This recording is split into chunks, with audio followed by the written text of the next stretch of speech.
Lord.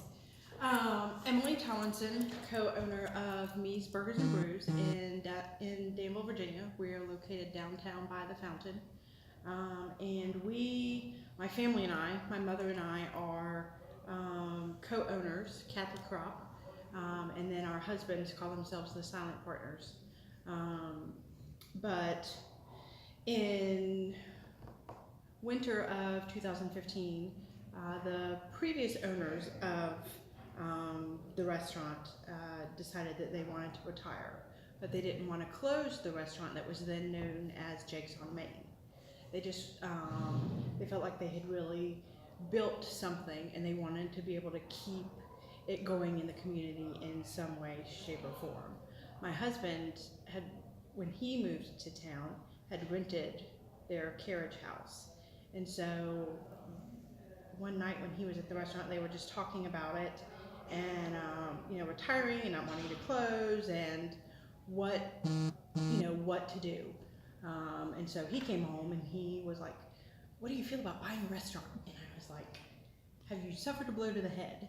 Because he had friends who were like, "Oh man, I'd love to open a restaurant, sell food, da da da," and he always discouraged them from doing so because there was a lot of work and time and da da da da da. List of reasons why not to, so that he then came to me and said, "Hey, let's buy a restaurant." Something was wrong. So it was just like, I was at the time working at Averett and in the middle of the MBA program myself. So I was overwhelmed and just, I can't do this right now. He's like, "Well, what if we brought your parents into it? Because your mom's really organized and great at putting in processes and all of that stuff." It's like, we can talk to them. I don't know that she would be interested, or they would be interested, my parents. And so the four of us sat down one night for hours and just hashed it out. Just like, should we, shouldn't we? And so we decided that we would pursue it, and if any roadblocks came up, we would know it was not the right thing to do. Well, no roadblocks came up. Sometimes I don't know if that's a good thing or a bad thing. And so in August, we purchased what it was, Jake's on Main, and turned it into Me's Burgers and Brews. So we were closed for not quite a month. We opened, did a soft opening the first week of September, and then, got the word out through social media and contacted the local media and everything, and so some stories were done and all that good stuff. So we have been rolling it was 3 years in September, so a little over 3 years now. We'll hit our 4-year anniversary this September. And it's been an interesting challenge. None of us had worked in a restaurant before as far as running one. I did some serving in college at Cracker Barrel. My mom did some work with Burger King. So beyond that, we had various business knowledge among the four of us, but nothing about the ins and outs of a restaurant, which is a huge learning curve. Yeah, there should be a manual. But all right. So what would you consider some of the strengths of, I guess, the business altogether? Our staff, number one. We have been blessed with a wonderful front of house and back of house staff. The majority of our front of house staff has been with us since we opened. We hired a lot of them from Jake's.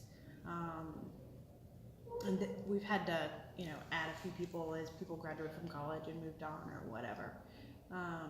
But our staff is, as far as I'm concerned, the best in town. Our servers get complimented all the time.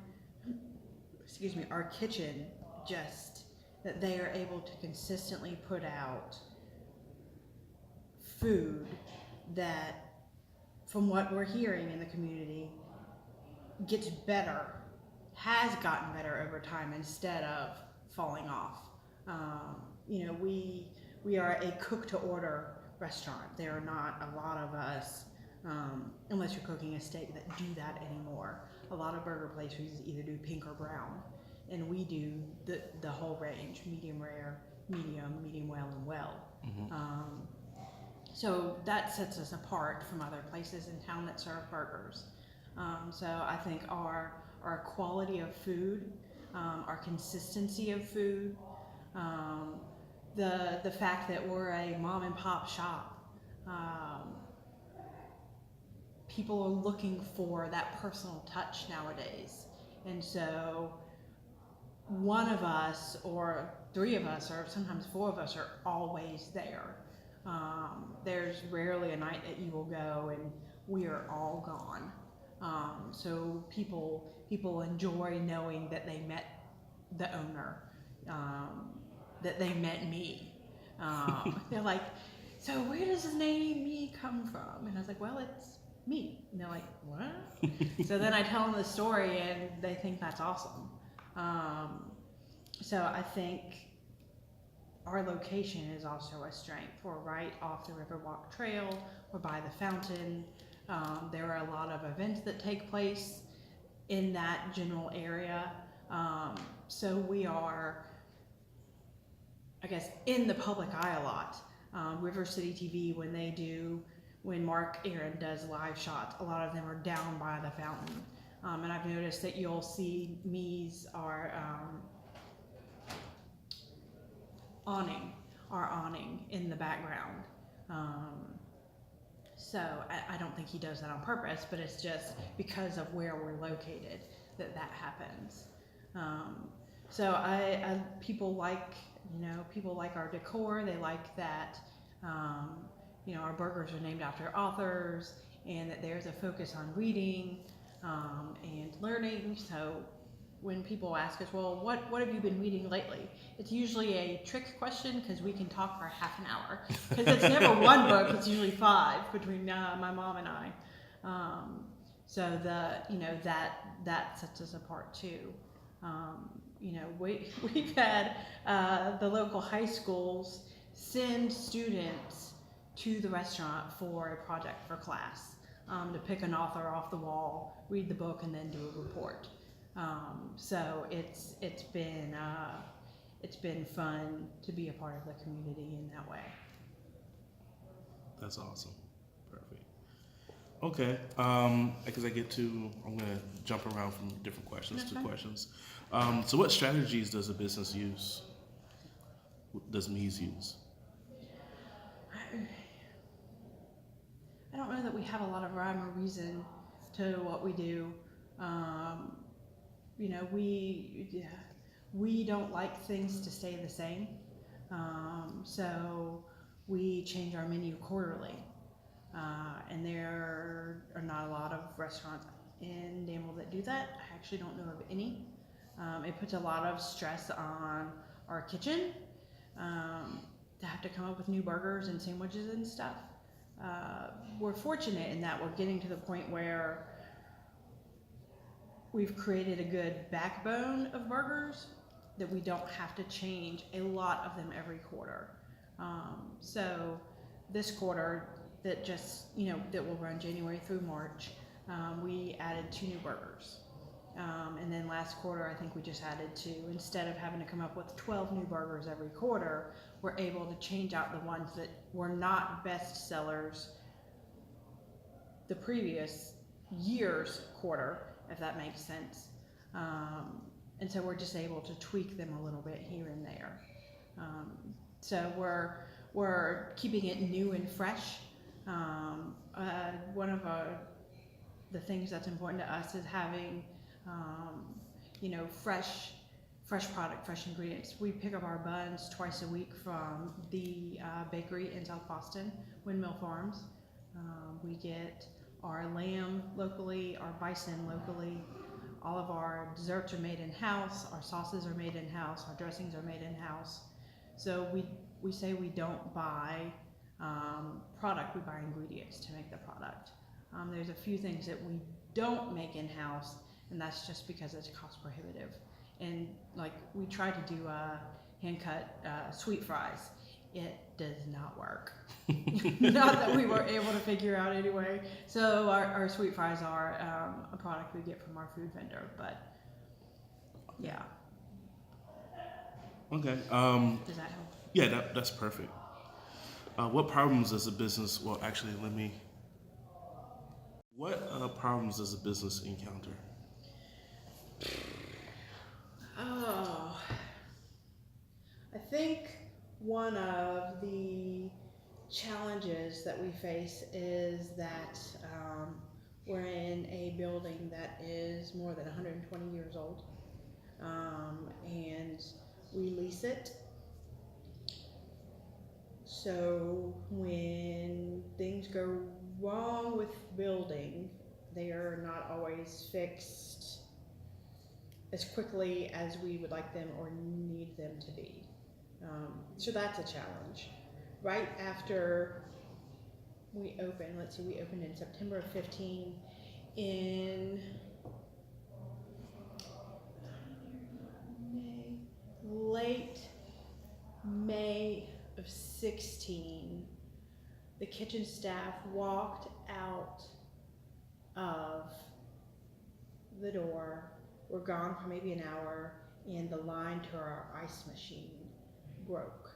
Mm-hmm. And it ran all night and was not caught until my prep chef showed up at 9 o'clock the next morning.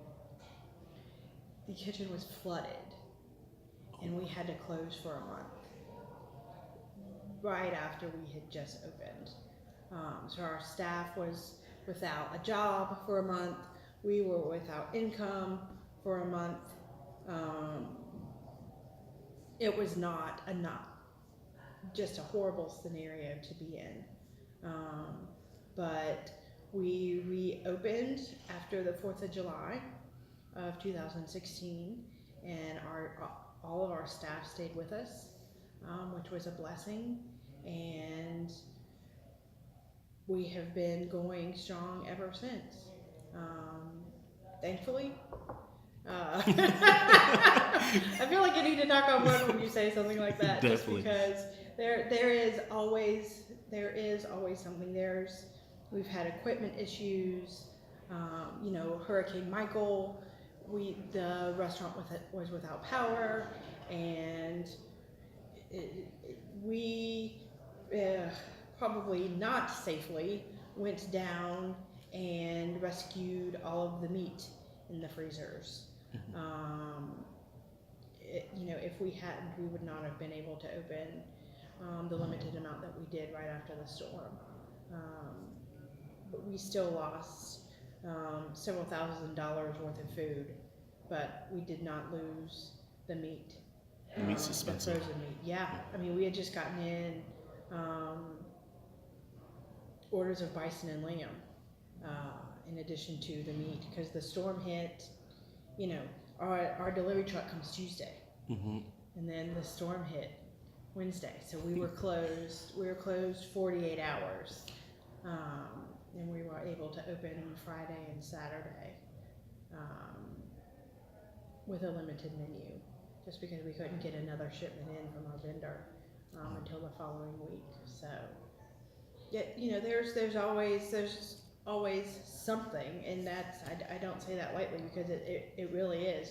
Power was out today. We don't know why it's still out. So we'll find out tomorrow how much we lost, because we don't have walk-in coolers or freezers. We have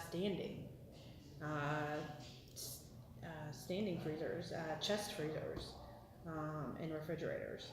Some commercial, some not. So there's always keeping up with the maintenance and everything on the equipment so that it doesn't go down. Some of the equipment came with the restaurant, and it was not well taken care of. So we've had to deal with the fallout of that.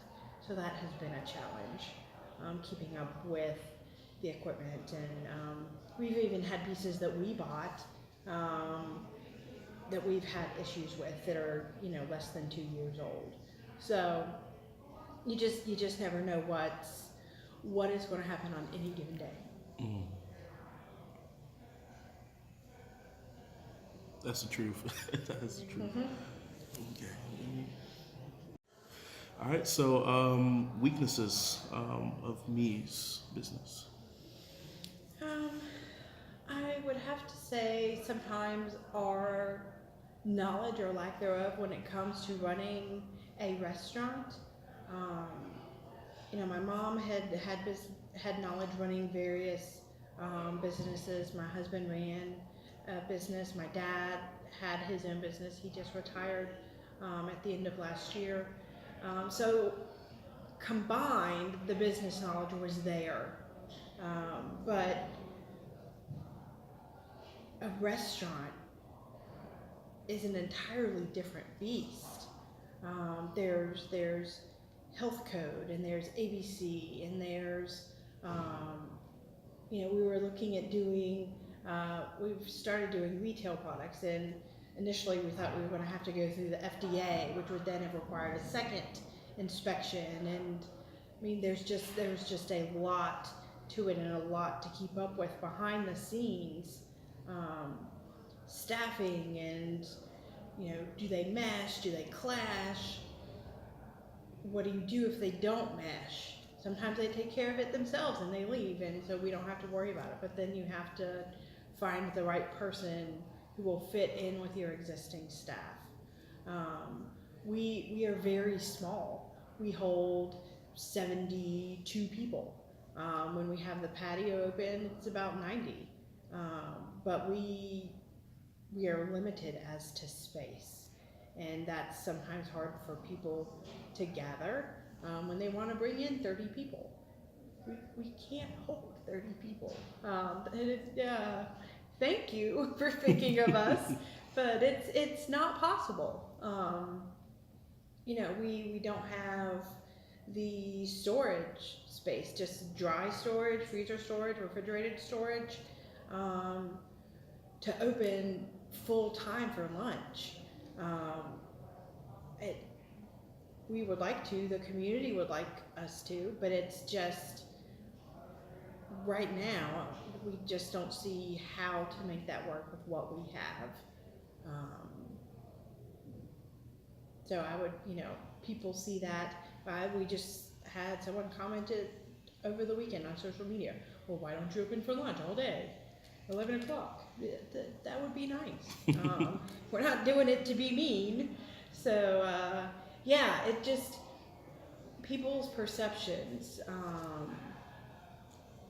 of what it takes and the logistics of it, I don't know that they understand that entirely.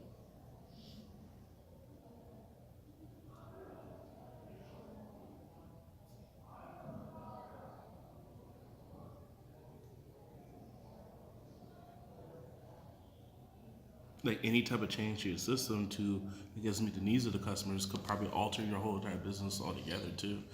Yeah, so, I mean, we would have to hire new staff for front and back of house, which then adds to payroll and adds to the processes in our systems, and I'm not gonna lie, hiring people who want to work and are willing to work is not easy in this town. It has been a definite challenge. We had to bring in to our kitchen because we just kept having people, it was a revolving door, there for about 6 months. Our head chef kitchen manager is a Johnson & Wales grad out of Miami, and she had 2 friends from school who were working in Atlanta, and she came to my mom and I was like, are you guys okay if I reach out to them and see if they would be interested in moving here to Virginia? And we were just like, why not? So at this point, it can't hurt. So she did, and sight unseen, they left Atlanta and came to Danville, Virginia, to work for Me's Burgers and Brews. And so they've been with us a little over a year.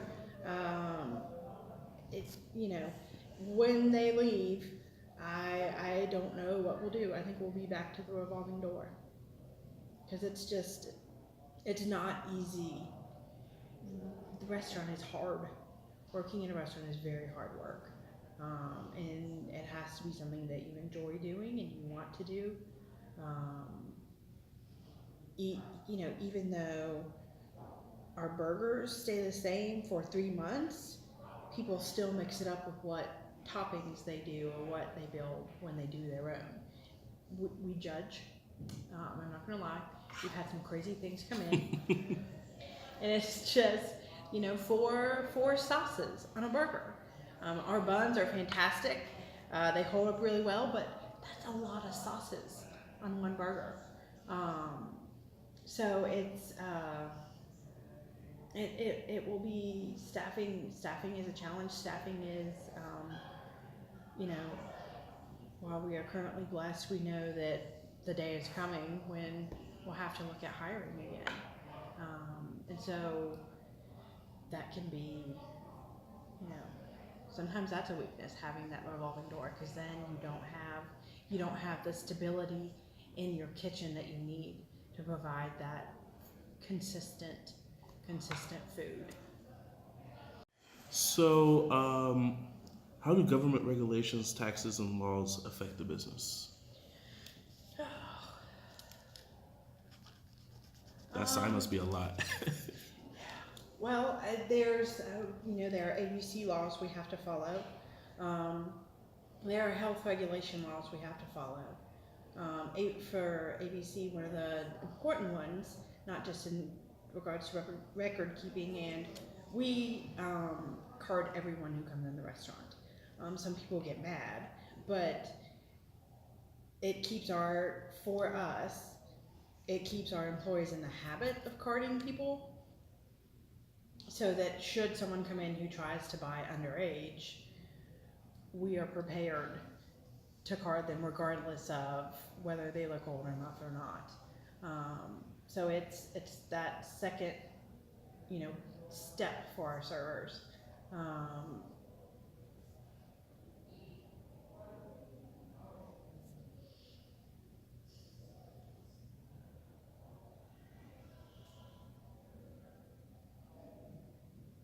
Another ABC thing is no outside beverages. So if people come in with a water bottle or a coffee cup, which they do, we have to kindly say, I'm sorry, you need to pour that out or return that to your car. Because for us as a business, it's not worth losing our licensor, but we're an ABC agent to come in. You know, we could be fined, or you know, they could even go so far as to shut us down, to make an example. So there are the ABC laws we have to follow. There's the you know, health code. We clean weekly. We do the quarterly deep cleanings.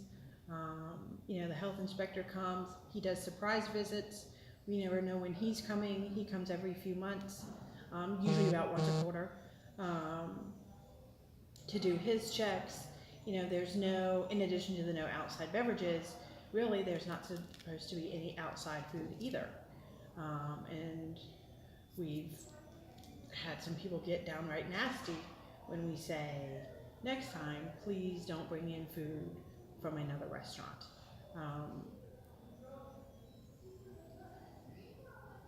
You would think it wouldn't be a hard thing to grasp, but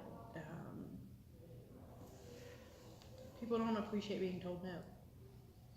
But it's you know, it's cross-contamination when it comes to food and things like that, and we could get in trouble. We're not trying to be mean, but we have rules that we have to follow, and people don't always get that. So there's always there's always something. We just started late last year. We started selling some of our Me's favorites retail. So some of our popular dips, some of our dressings, sauces, those things that people love, and things that they've been asking us, do you sell this? We have started selling them. So we had to go through, with the local health inspector's help, we had to create labels for those products, list all the ingredients, list the allergens,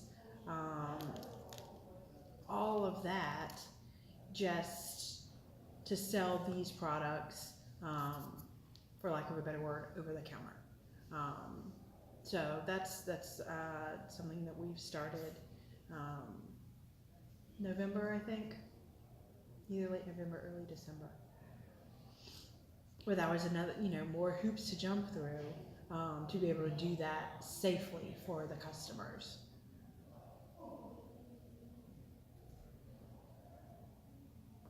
And then there's the taxes. And the city was kind enough to raise the meals tax last year. I don't, and I'm speaking as a business owner. Things like that make it difficult on a small family-owned business. We just, my husband and I had lunch in Greensboro today, Greensboro, North Carolina, and tax was 2.5%. In Danville, it would have been, what is it now? 11, over 11, so like 11.3, 11.5 for state and city. And that's a chunk of change that comes out on a weekly basis. Wait, so I'm just trying to get an understanding. So, so like the city asks for like 11% of each meal, or No, altogether, state and local tax comes to about 11. And I would have to look it up, but state is like 5.3 and city might be 6.3. I'd have to look it up when I got home and I could text it to you. But all total for state and local tax, it's about 11.3. wow. Yeah.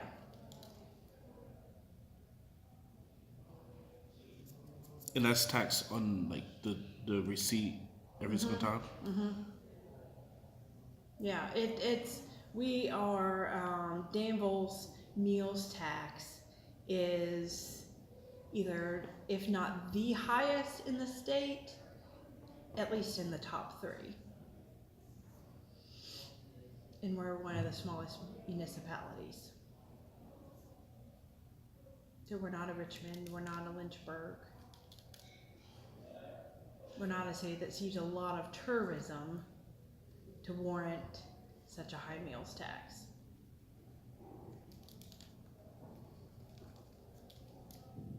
I'll do some more research with that one. Okay.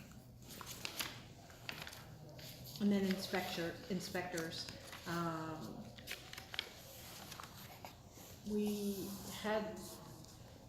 put in a new hot water system in 2017, I think, to better meet the demand that we were having for our dish machine. And we discovered that while there is a code, a city code, and people, even if they do it by code, the inspector can then come in and say, but I want it done this way.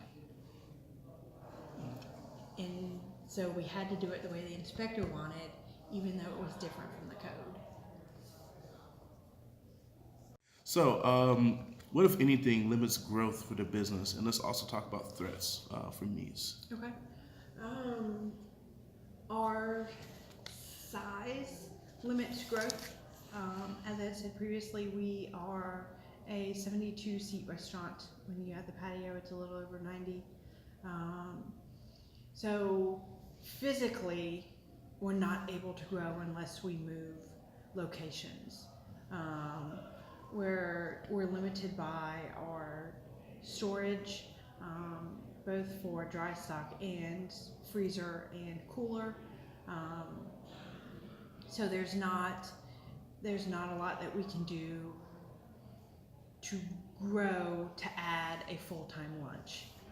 We just started this month doing a boxed lunch to go, but we're not able to provide service in the restaurant itself. So that would be a challenge. We've had people who were just like, oh well, just move. Well, it's not that simple to just pick up and move. You're not a home. You're a business. And we do like where we are, even though that there's a challenge or two in a building that's over 120 years old. Well, I would say another challenge is that we're, for lack of a better word, landlocked. You walk out the front door and you're on city property. You walk out the back door, you're on city property. And it's a public sidewalk out back. Our patio, the city is kind enough to let us use as a patio. They don't have to give us that space. Jake and Connie had use of it, and so as the next restaurant to take over, we have use of it. But the city could decide that they don't want us to have a patio anymore, and we don't have a patio anymore. So that could, that in the spring and summer, that would limit the number of people that we're able to serve. If the city just said, we're going to use this for such and such a thing, we would just have to say, okay. So that could be, a potential threat. I don't see that happening, but you never know what they'll decide to do with the patio or the fountain space. Because it is a very popular destination in the spring and summer. Well, even now, families are always out there. Kids are playing in it. Families are swimming in it. Prom pictures are taken there. Quinceañera pictures are taken there. It's become a local destination. So they could decide that they want to, open it up more and take that space in front of our building. I think another challenge is being in a small town that is not growing fast. People can only afford to eat out so much. So what do you do to get new people in? New bodies, new money, new business, and not just get them in, but get them to come back once a month, twice a month. So that's a challenge. And added on to that is that more restaurants are coming to town. Since we've been there, Cotton has come in, Mucho has come in. I've heard tales of a Korean barbecue place coming and another, I think a steak restaurant. So then that brings more competition, which means that your regular basis being spread out more. So then you're back to bringing in more people who've never heard of Me's or been to Me's, and so it's just, new business can be a threat, just because people like to try something new and different. But it's finding ways to combat that so that your revenues don't fall is a challenge. Okay. That was well put. Did that Thank you. answer those questions? No, that was perfect. because they both limited growth and they're also a threat?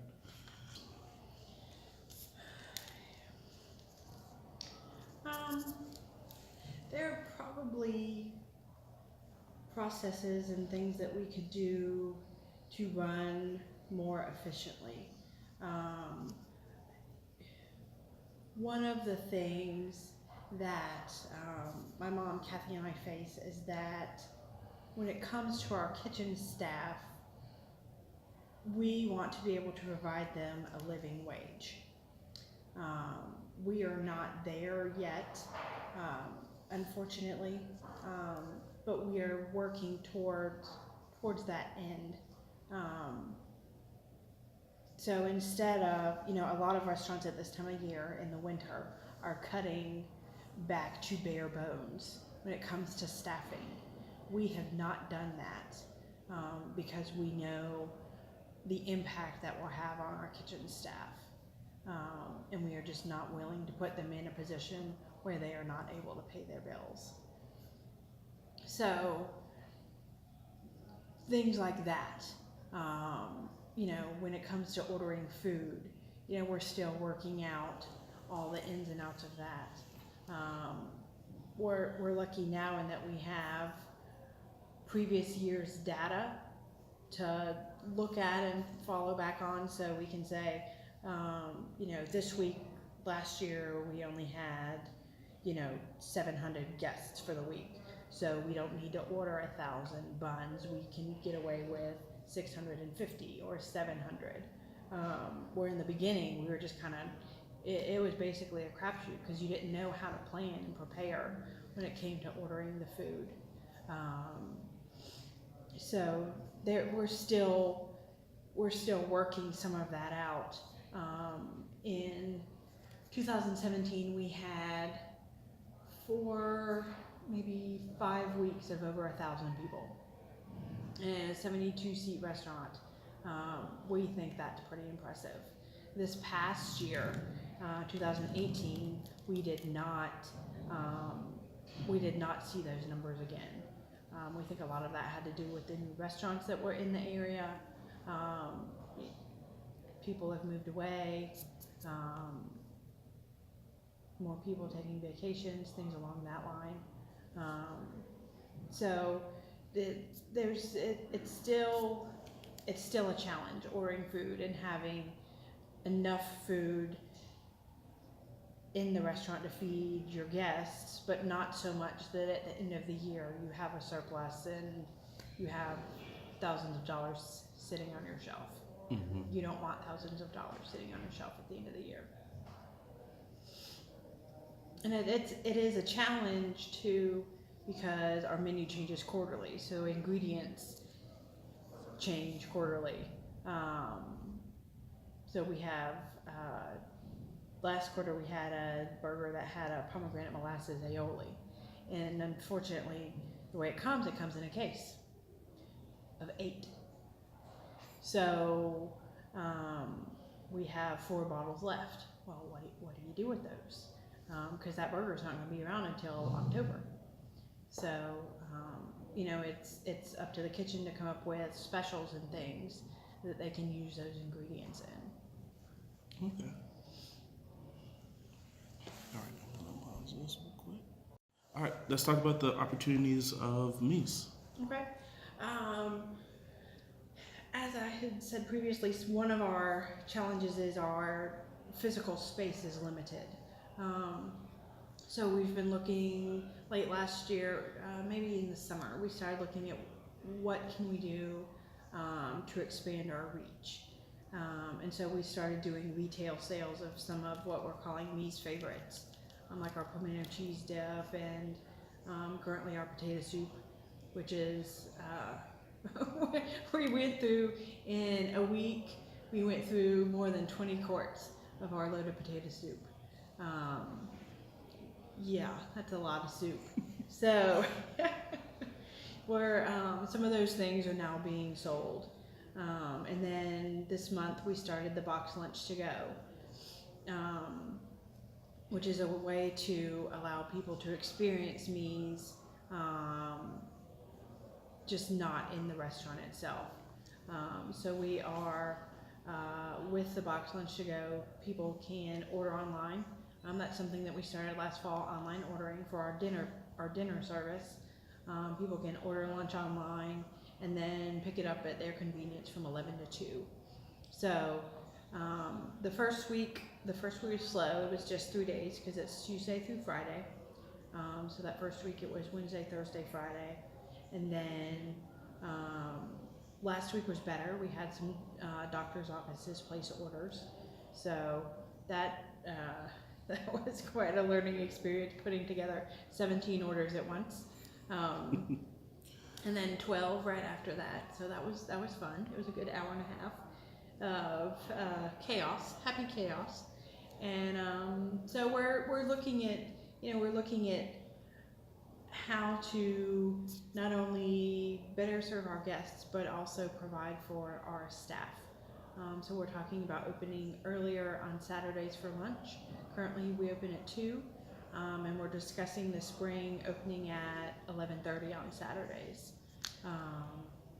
It'll be running 2 staffs, so we're not exactly sure how we're going to do that, but we're just trying to get more people in the door, more revenue in our pockets, so that we can pay our kitchen staff more. Okay. That's perfect.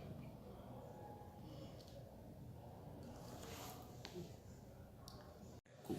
Our POS system is we use a company called Talech, Talech, and it is an online system, and all of our servers have iPads. So when you are at Me's, you will be greeted by a server who has an iPad, and she is able to take your order, and before she walks away from the table, it is sent to the kitchen. So it's instantaneous, and that's and now that I think about it, it's one of the things that sets us apart from the rest of the community so far. We don't use one central kiosk. Every server has an iPad that allows them to get your drinks and your appetizers and your food and your dessert, and it's gone. Now, one of the challenges that comes with that is that if after they deliver the drinks and the appetizer, you decide you want to change your burger, it's already on the grill. Mm-hmm. So if you're changing temperature, that makes it difficult if you're going from, say, like medium well to medium. But if you're going up, it's okay, we just cook it longer. But if you're changing toppings and stuff, it means that we have to make those changes in writing on the ticket. Okay.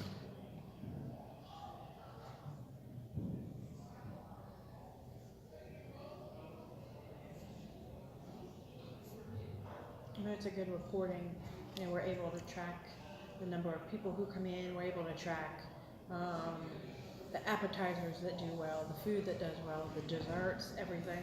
So that helps us when it comes time to change menus and what should stay, what should go, all that kind of stuff.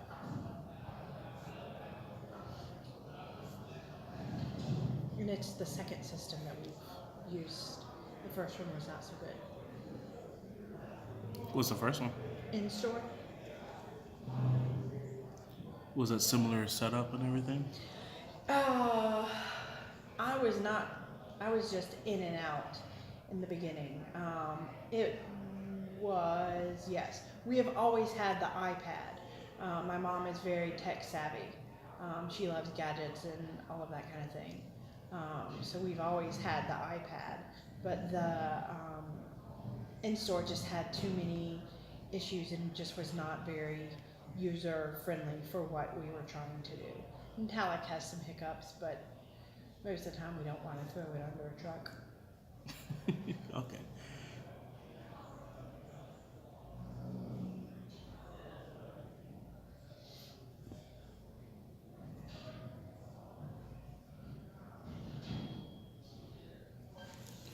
That's perfect. All right. All right. So, what advice would the owner or manager give a soon-to-be graduate MBA student?